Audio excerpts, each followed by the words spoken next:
Welcome. I'm Rabbi Stuart Weinblatt, chairman of the Zionist Rabbinic Coalition, which is the collective voice of Zionist rabbis.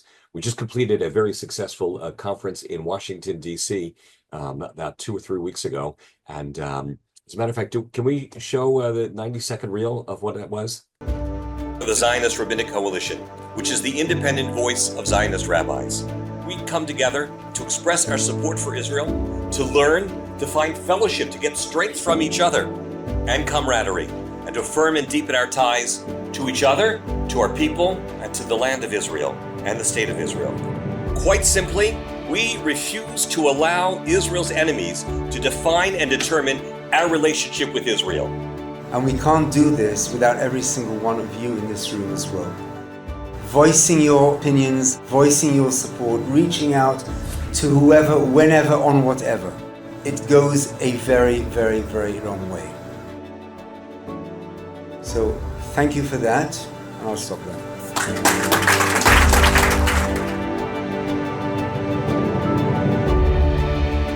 Dear rabbis, here are my requests for you. Encourage your congregants to lean in, learn more about the richness and the beauty of our Jewish history, heritage, cultures, traditions. And the best way to instill in our youth that self-confidence and pride is to give them that experience, that knowledge, that love of who they are, and that comfort to realize that they're not alone, that they're part of something that connects them to a people and a history much bigger than they alone. We hope you'll have a chance to join us next year. If you were there this year, you know how great it was. It'll be in May of 2026, Bezrat Hashem, and in the last Monday of August, I think August 25, we'll be having our in-person high holiday seminar, which is also always a highlight and will be of interest. So back to our guest today. Rob is the author of or editor of 9 books and monographs, as well as numerous articles and columns which have appeared in such newspapers as the New York Times, the Wall Street Journal, the Washington Post, the LA Times. He's been on major television network news programs, talk shows, national public radio, and is often sought after by Senate and House committees for his counsel and advice about developments in the Middle East. And so with that, I want to just jump right in, if that's okay, Rob. You ready? Okay. There's so much to talk about. I want to start actually by going back to ancient history. I want to talk about what happened 3 weeks ago. And I say that because there's so much that's transpired since then. I'm referring to President Trump's trip to the Middle East and the aftermath of that. Saudi Arabia, Qatar, the UAE.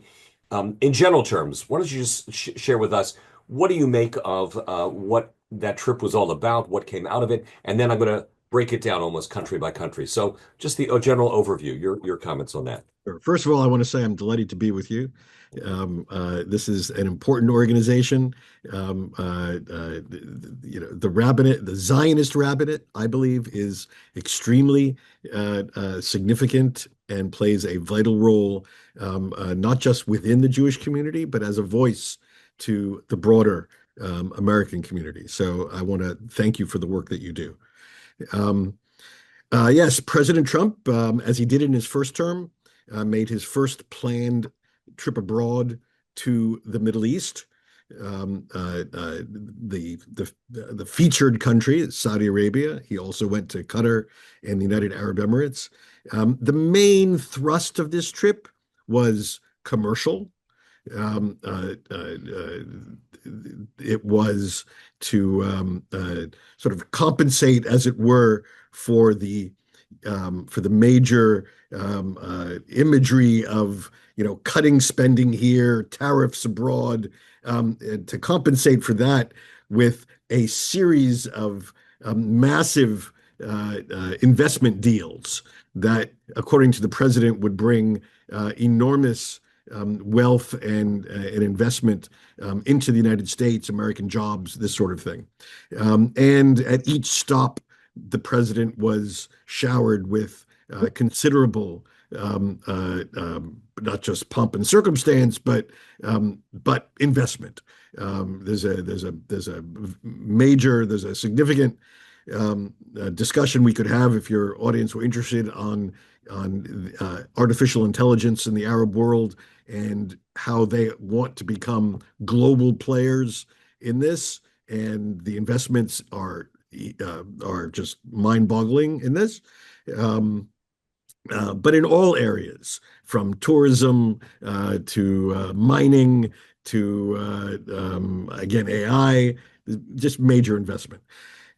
Much less talk than we had in years past on the politics of the region.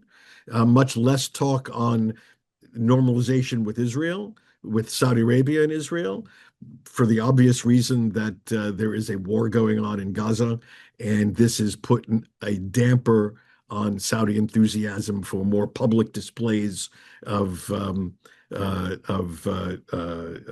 potential for normalization with Israel.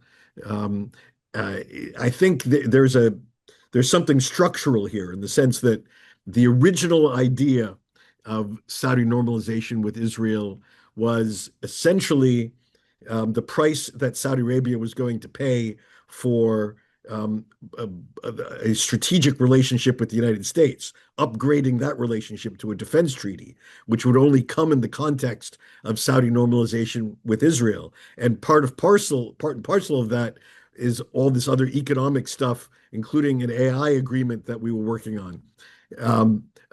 I think we've seen a shift here in the sense that the U.S.-Saudi relationship is both strategically and economically is now substantially delinked from the issue of normalization with Israel. That the Trump administration was, understood that it wanted to get a lot out of Riyadh, and that normalization was not in the cards in the near term. So it just went ahead with the bilateral, with much of the bilateral part of the relationship, not the defense treaty, but we can talk about that separately if you'd like. And so we have a bit of a delinking here.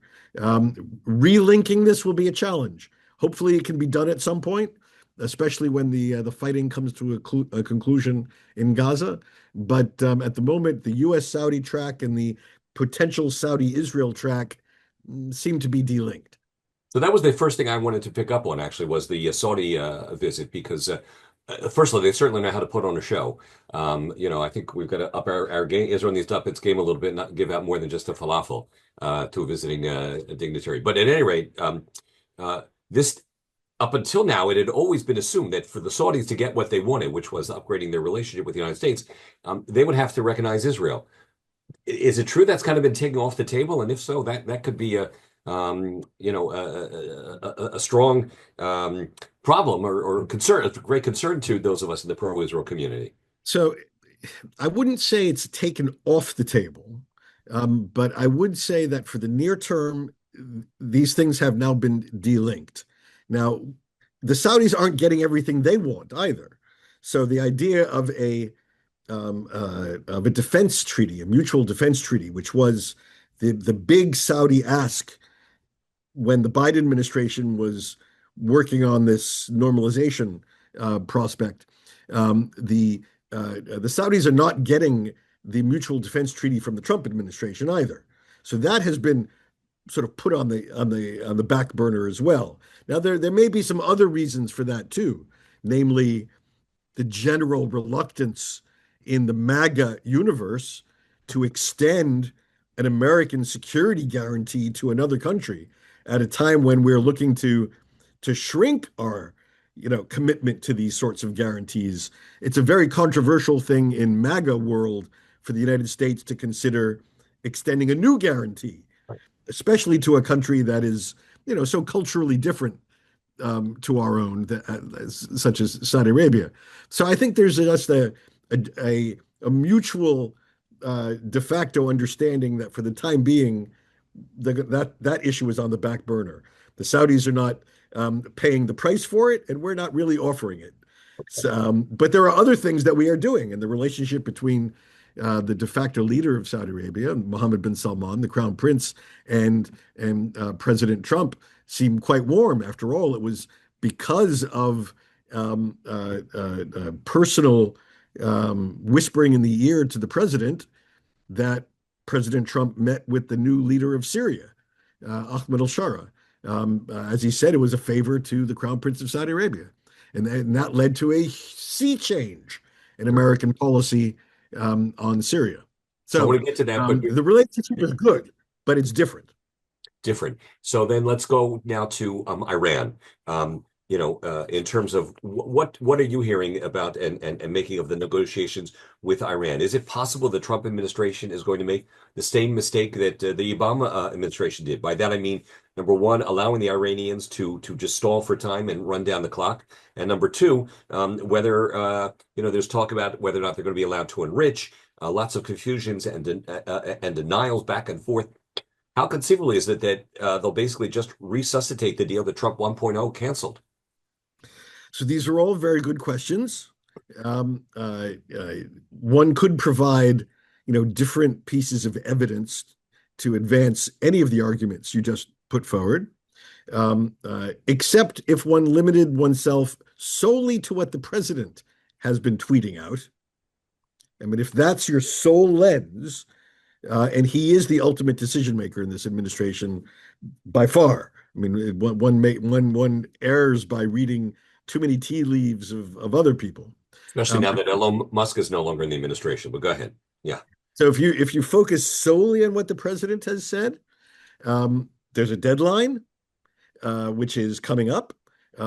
He has put down a hard red line, a prohibition of all enrichment by Iran. He wants a deal, and he has maintained at least the option that should there not be a deal, regrettably, the Iranians may suffer a far more violent alternative. Now, there are lots of people around the president, and there are a lot of reporting that suggests, that the substance of the American proposal is far more similar to, just a slightly improved JCPOA, but which is now 10 years later would not be so improved because the Iranians have made so much progress in those 10 years. And all that is a real concern. And I share these concerns.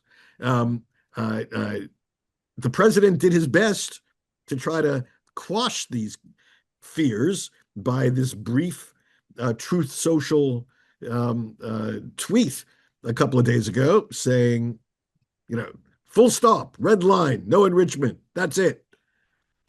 If that's really the red line, then we're in a different place. To the extent you're comfortable answering the question I'm about to ask, is Witkoff in over his head? Does he know what he's doing? Does he understand the dynamics of the Middle East and things like that? Look, I try to avoid these sort of ad hominem questions on individual personalities. I have no reason to think he's anything but a fine negotiator, and that he's fulfilling the president's wishes on these things. It's as my father would have said, it's no great chokhmah to note that Mr. Witkoff is responsible for a wide array of fulfilling a wide array of the president's objectives, whether it's Ukraine, Russia, whether it's the Iran negotiations, whether it's expanding the Abraham Accords, you name it, ending the Gaza crisis. He's got a lot on his plate. Sadly, we've yet to achieve definitive success. You can point to this or that piece of incremental progress. We've sadly yet to achieve definitive success on any of those issues. Now, they're hard issues, don't get me wrong. So I don't put the blame at Mr. Witkoff's feet, but he certainly has a lot on his plate. I'm sure he's under enormous pressure to deliver on some front, because this is not a president who likes to wait too long, who has an attention span that is, so long. When he's set deadlines, at least he's promised deadlines for the achievement of these successes. So talking about Witkoff, that brings us to then Qatar, because as we know, they helped to bail him out of a $600 million real estate deal. And so one of the questions I have is, now it's kind of out in the open what people like you and many of us on this call, and myself, those in the pro-Israel community have known for some time, which is that the Qatar country of all 350,000 of them are playing both sides against the middle. Their attempts to buy influence with colleges, think tanks, the president, his advisors, family, others. So share with us on this call, what is your assessment of Qatar? And what is their game? What do you think the U.S. policy should be? Why weren't they pressed more to try and release the hostages when, after all, they are housing much of the leadership of Hamas in Qatar? I mean, just unpack for us a little bit the whole Qatar thing. Yeah. So I think your comment a moment ago that the Qatari foreign policy is essentially to play all sides is exactly correct.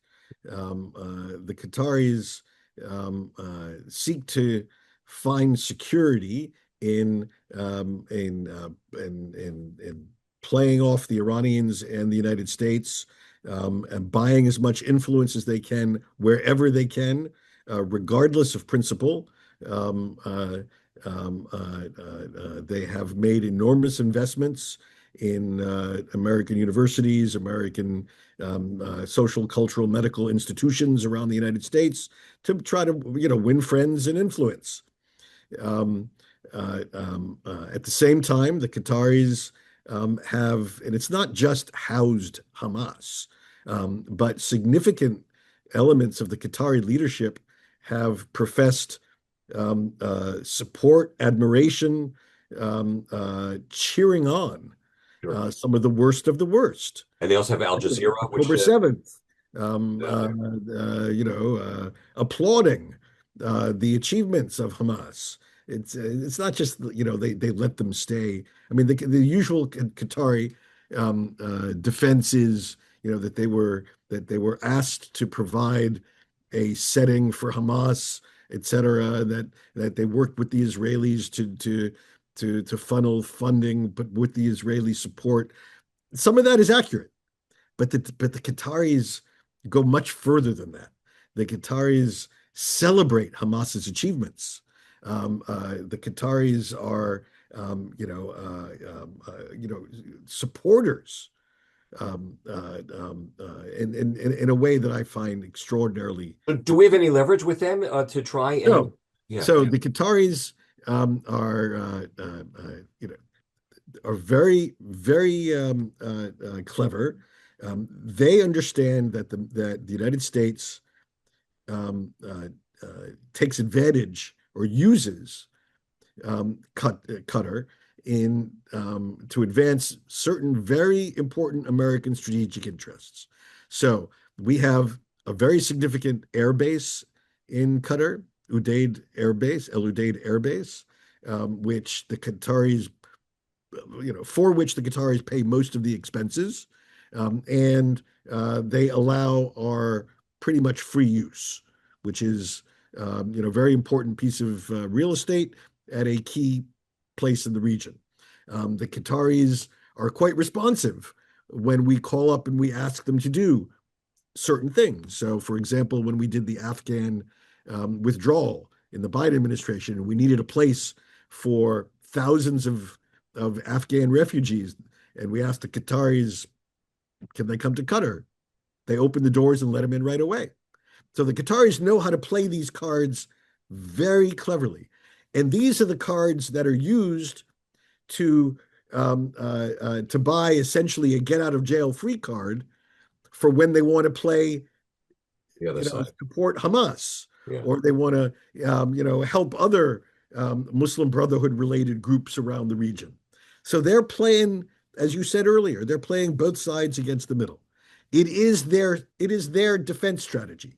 They are a small, tiny, essentially powerless country in terms of conventional forms of defense. And so this is their strategy. Now, should we allow this to happen? I think we have far more leverage to against the extremes of Qatari foreign policy, against the Al Jazeera-ization of Qatari foreign policy, of the misuse of this tool to advance propagandistic agenda of America's adversaries in the region.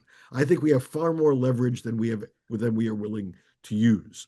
But the Qataris are very clever at how they exploit the things that they do for us, which are significant, and I don't want to belittle them, but that's part of their strategy. It And just seems so frustrating. I so most American policymakers have evaluated the short-term gains against the importance of having a more principled position against, demanding that the Qataris, get out of the propaganda business with Al Jazeera.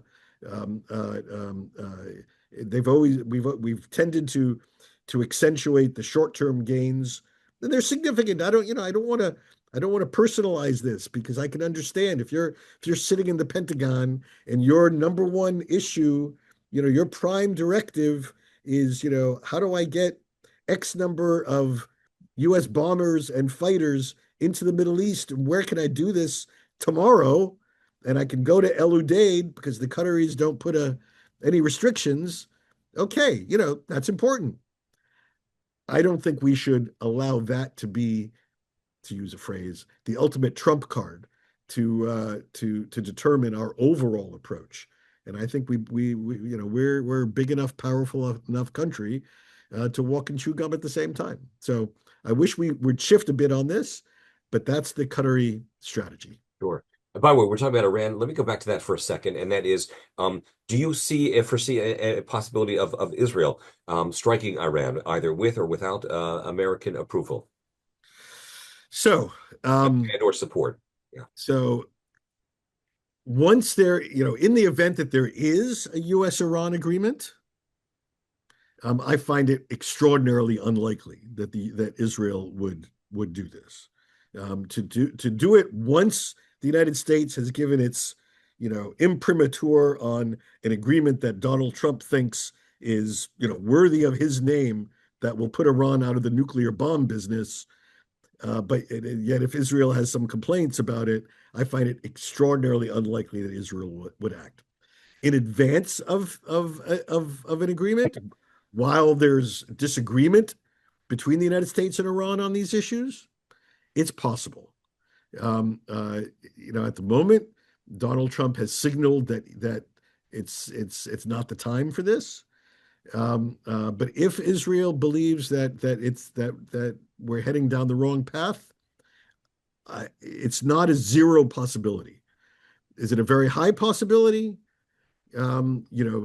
Basically, you're asking, does Benjamin Netanyahu have the spine that Menachem Begin had in 1981 when Menachem Begin attacked Osirak, even though good friend Ronald Reagan was in the White House?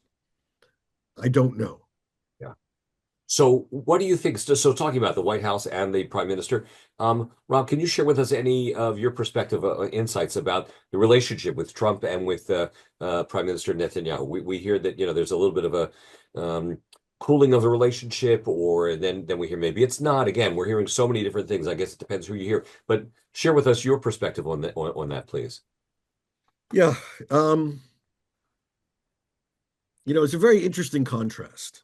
The president goes to Saudi Arabia, Qatar, and the United Arab Emirates, and he's visiting countries where they're offering him things rather than asking, for things. I mean, they are actually asking for things, but what they're offering are big shiny things that have real dollar value.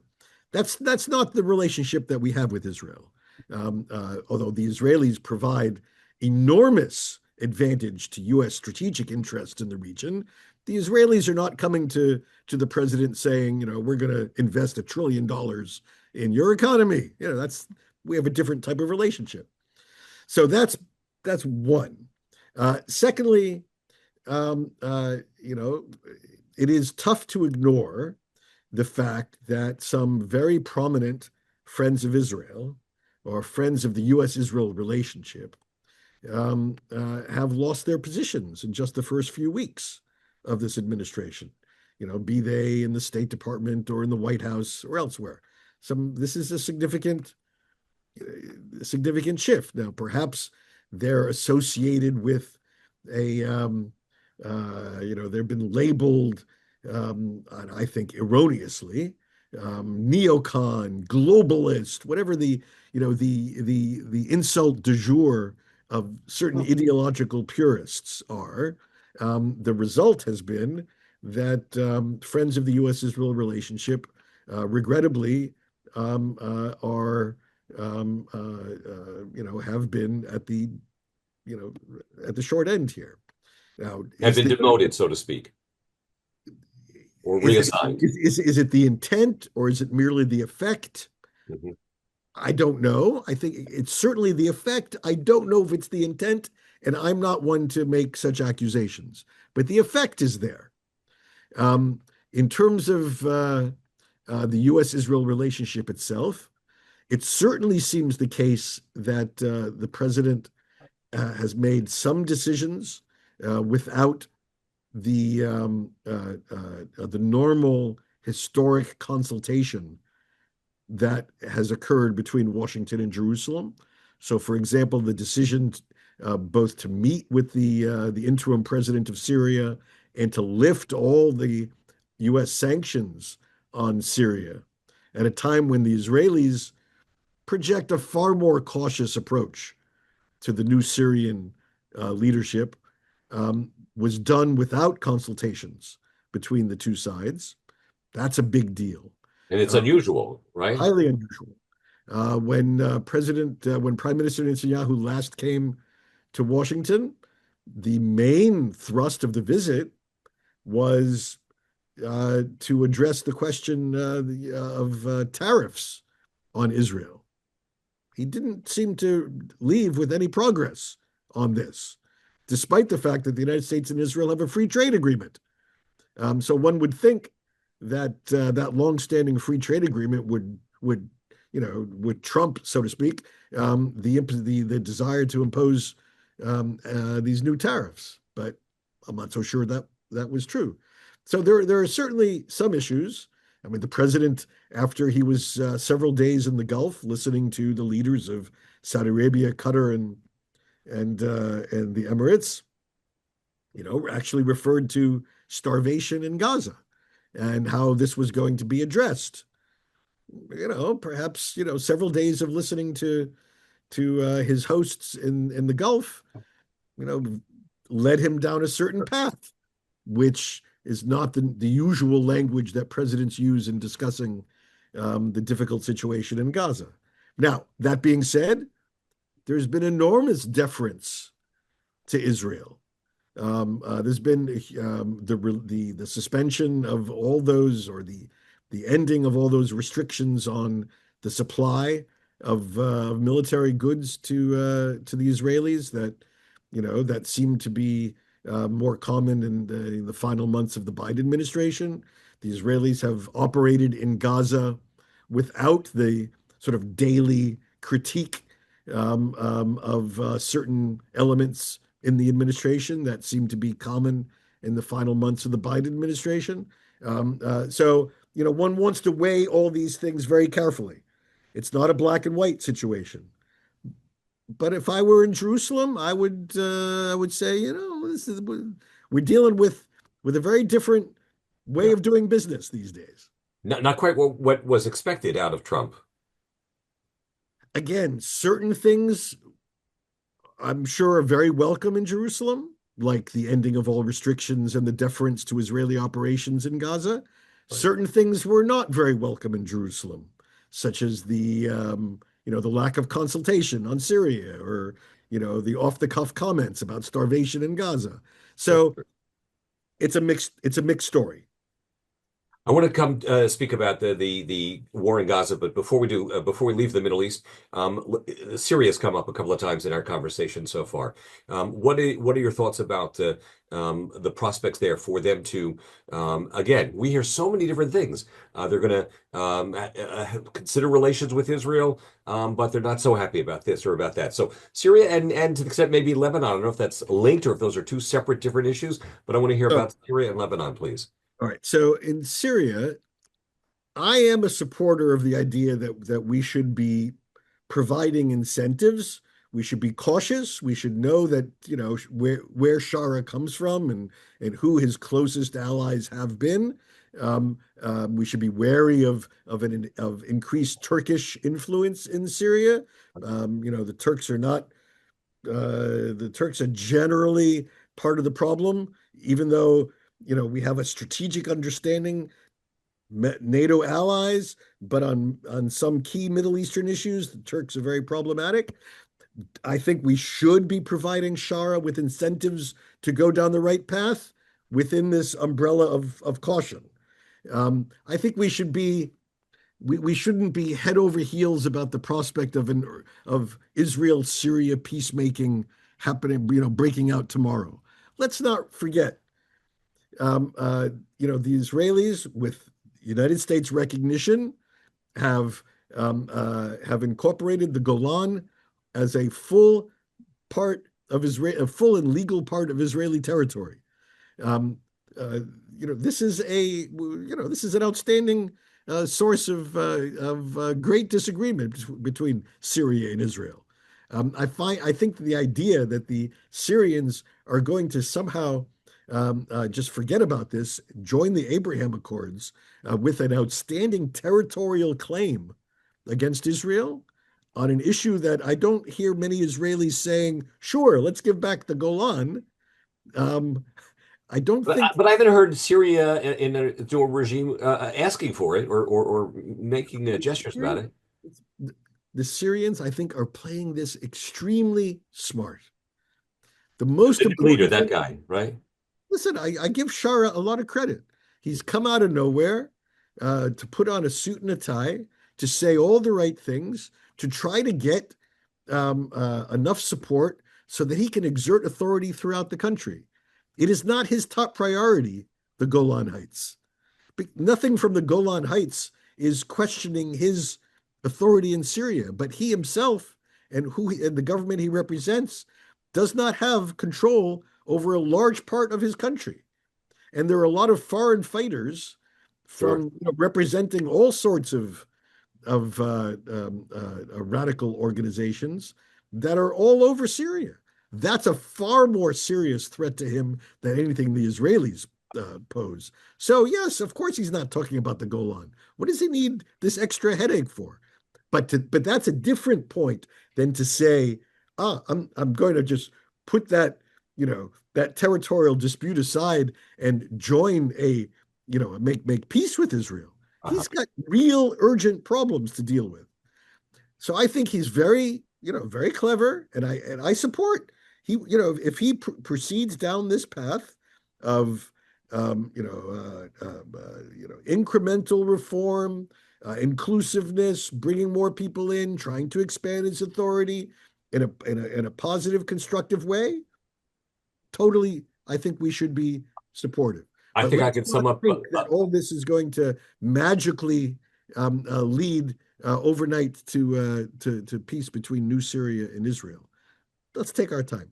Lebanon. Let's just remember, Lebanon has no significant territorial issues with Israel, and I think here we're not giving enough credit to the potential for real progress. What the Israelis did in Lebanon by knocking the legs out from underneath Hezbollah and giving that country a chance to reassert sovereign authority, I think it has not gotten enough attention, doesn't get enough attention in the United States. The potential, I think, for building a real peace, I think, is greatest between Israel and Lebanon. And Rob, I remember in the 1980s, we used to say that Lebanon would be the second country to make peace with Israel. They would never be the first, but that they could probably be the second because of the natural alliances there. Now, of course, Hezbollah took over. And so I guess one of the questions is the current government able to keep Hezbollah suppressed enough to be able to take those moves that you're referring to? So I think the answer is yes. They still need more pushing from the United States. They also still need more help from the United States and other Arab countries to give them the tools to finish the job that Israel started.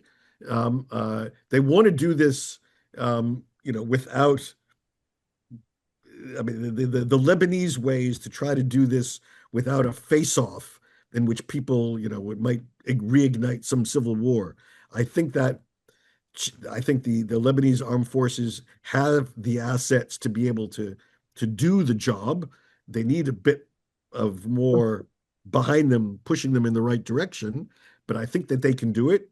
And your viewers should keep in mind that the real date out here is a Lebanese election next spring that hopefully will reflect the shift in power and the shrinking of Hezbollah's dominance. Because right now, let's remember that the Lebanese parliament, which actually has significant authority in Lebanon, the Lebanese parliament still reflects the old days. It was elected when Hezbollah was still a powerful element in society. We have to help all those who want to have a Lebanese parliament that reflects the new reality. And that is a critical component of building the future of a more peaceful Lebanon and a Lebanon at peace with Israel. So having discussed some of the major players, countries in the Middle East, let's turn now specifically to an issue we haven't talked about yet, and that is the war against Hamas. What's your assessment of how things are going? Israel, of course, is trying to pursue two sometimes conflicting goals: to be able to get the hostages released and also to dismantle Hamas. The new chief of staff, Eyal Zamir is certainly pursuing a strong policy. What are your thoughts about what's going on in that regard, please? Yes. Look, Gaza is. I don't think there's anybody who views Gaza as a success story. It cannot be a success story that Israel, 20 months into this conflict, is still fighting next door. It cannot be a success story that hundreds of thousands of Israelis are still being called up to do service in Gaza. It cannot be a success story that there are as many casualties among Israelis and among Gaza Palestinian civilians. So I don't think anybody should be cheering the situation in Gaza. I agree with you that the Israelis seem to be pursuing, two objectives that might be contradictory. The pursuit of the freedom of the remaining hostages, and the end to Hamas governance, not just the end to Hamas's military capacity, but the current military operation in Gaza is designed to actually bring about the end to Hamas's political governance, its ability to control political decision making among in Gaza, which is a very high bar, because you can do that. You can maintain a certain gangster-like level of extortion influence, even with a shrunken military capacity, which is what Gaza has today, a much diminished military capacity. But they have enough guys with guns running around that they can extort, sadly, quite effectively.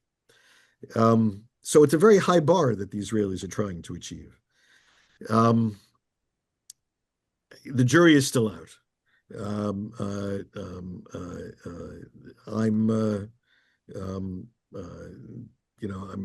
I'm hopeful that this comes to an end as quickly as possible. So what does that mean though? How at what point is it over? At what point is a victory? I mean, can we So imagine? there's different definitions of victory, to Yeah. be quite candid. If if Hamas,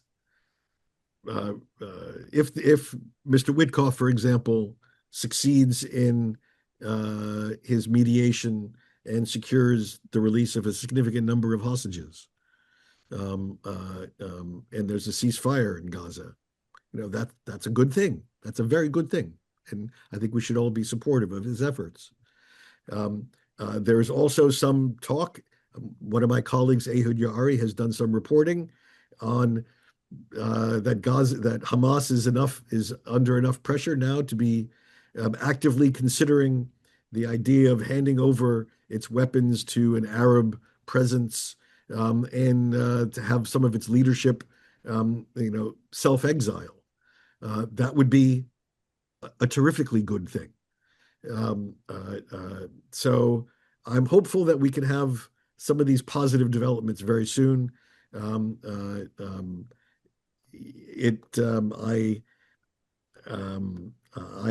I I will say that it gives me great anguish to see an ongoing military effort might that might go on many more months.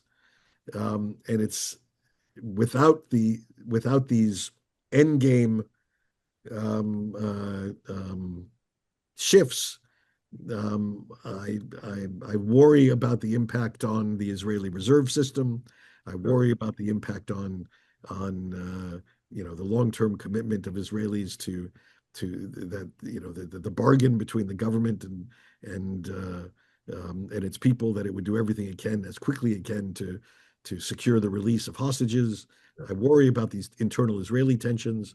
I have an enormously high regard for the resilience of the Israeli people, which I think has been, it's just been absolutely inspiring. Um, uh, I would hope that the government of Israel would soon that we would see some decision that would get as many hostages returned as quickly as possible. There is always the option for the government of Israel to return to conflict, to return to fighting, especially if Hamas, what the remnants of Hamas, will provide some egregious pretext, because that's who they are.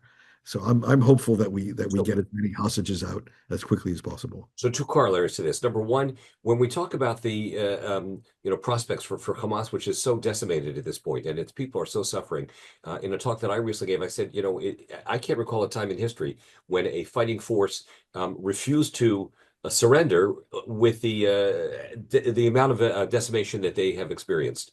I think it's probably I refer to it as Let's just interrupt just for a moment. yeah, Let's please. remember that the Hamas strategy, it is so perverse. It is so perverse. It is to bring about as much destruction on the civilian population of Gaza as is possible, Right. because they know that in that process is the delegitimization of Israel. Okay, so people fall into that. What's going on? We're hearing, about France and all these other European countries who were never such great friends anyway. Maybe abandoning what little support they may have had for Israel and/or recognizing a Palestinian state and so on. In many respects, that plays into and emboldens Hamas, does it not? Is there any thing that Israel or the United States could be doing in regard to the potential for these moves from Europe? So it is, I used the word perverse a moment ago to describe Hamas's strategy. It is, I don't want to use the same word.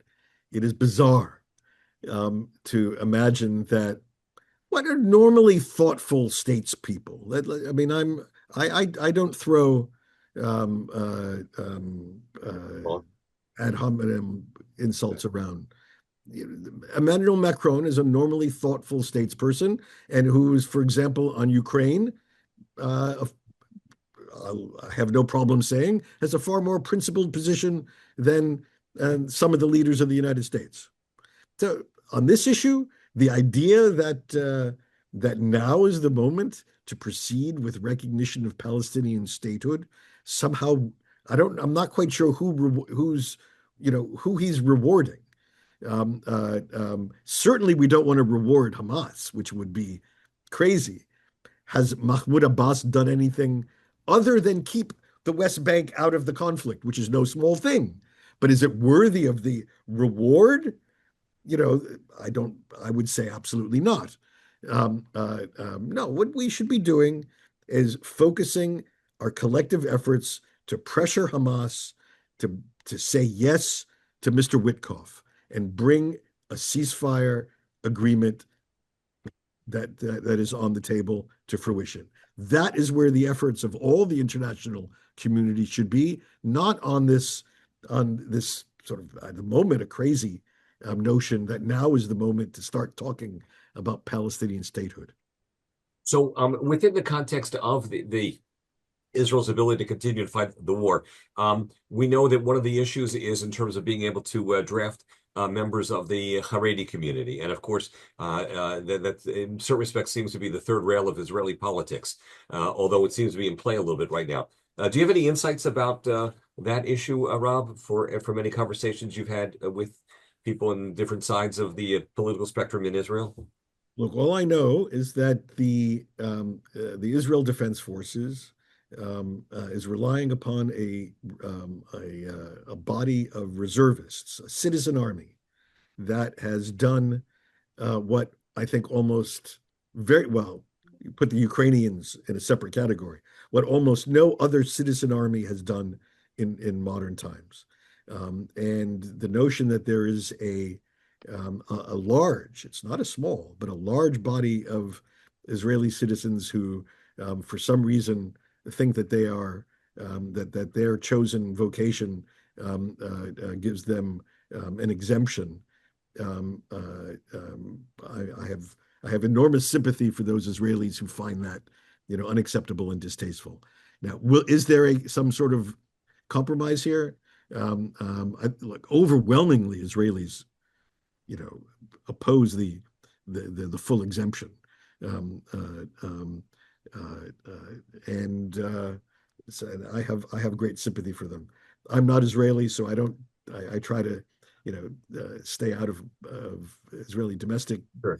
issues, but I do have a lot of sympathy for So, especially for those reservists. so you stay out of Israeli domestic issues, but I fair to call you a Washington insider, if I may say so.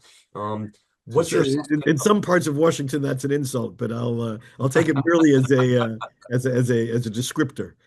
Okay, so looking at American domestic politics, there was a time when in the Democratic Party, Walter Mondale, Hubert Humphrey, Scoop Jackson, it was unquestionably a pro-Israel party. Paul Sarbanes and Barbara Mikulski, two of the most liberal senators with 100% rating on ADA. My senators here from Maryland, consistently 100% rating on Israel.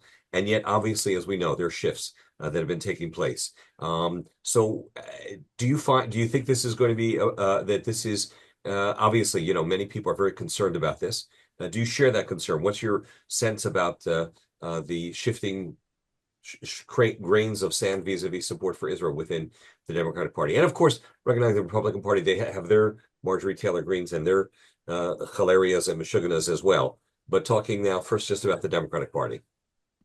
So, look, one cannot but be concerned that there are certain elements of the Democratic Party, just as you said, there are certain elements of the Republican Party. There are certain elements of the Democratic Party which are beyond the pale on this issue. That when you have certain public figures who in their statements about the horrendous terrorist attack in Boulder can't even bring themselves to utter the words anti-Semitism, Jews, Israel, etc., such as the Congresswoman from Minnesota and the Congresswoman from New York. I think that says a lot.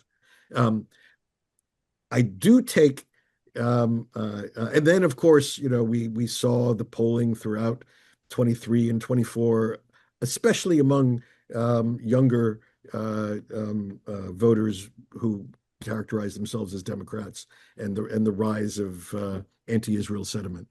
It's a real phenomenon. I think we should take this extraordinarily seriously. I will say I don't think that two things. One, I don't think Joe Biden got nearly enough credit as he ought to have for what I think was a historic display, really one of the most remarkable displays, ongoing, not just in the weeks following October 7th, but months and months and months of deep, principled friendship for the state of Israel that filtered throughout his administration. And if there are critiques of different aspects of the Biden administration's policy in the Middle East, I think it was mostly for this or that official in this or that agency, because from the top on down, the message was Israel's a friend and it's a friend in need. And I think Joe Biden has not gotten his due on I this. appreciate you mentioning that, but what about within the context of, you mentioned about Boulder, the anti-Semitism that was raging on college campuses Yeah, no, during. no, Okay. it's absolutely, as I said earlier, after what we saw about young people and especially colleges and I think the inadequate response. We also saw an inadequate response, I think, from our national political leaders about this. Absolutely, it's a serious challenge, a very serious challenge. Um, but I wanted to say, on the positive side, I think Joe Biden did not get the credit he deserved. I also think that if we look at some of the there are some bright spots. There are some moderate Democrats who've made very successful runs. If you look at the senatorial election in Michigan, for example, this is a bright spot. If we look at, and there are others around the country. So if you're interested in having a strong bipartisan support for Israel, it is a mistake to give up on the Democratic Party. I agree. Huge mistake. Yeah. Huge mistake. And it is also important, it's important to focus on certain softness in elements of the Republican Party.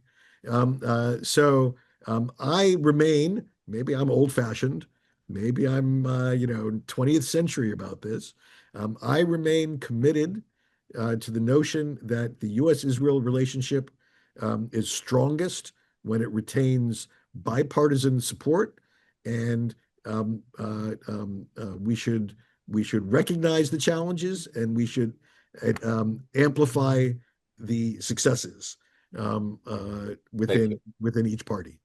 By the way, I just should mention, when we opened the program, I mentioned about the conference that we just had with the Zionist Rabbinic Coalition. We joined together with over several hundred Christian ministers in 100 meetings with members of Congress and their staffs in groups of 10. So there were about 7 or 8 Christian ministers, along with several rabbis in each group from both parties, expressing concern about Iran, the hostage deal, the need to defeat Hamas, and fourth issue was passing of the Anti-Semitism Awareness Act.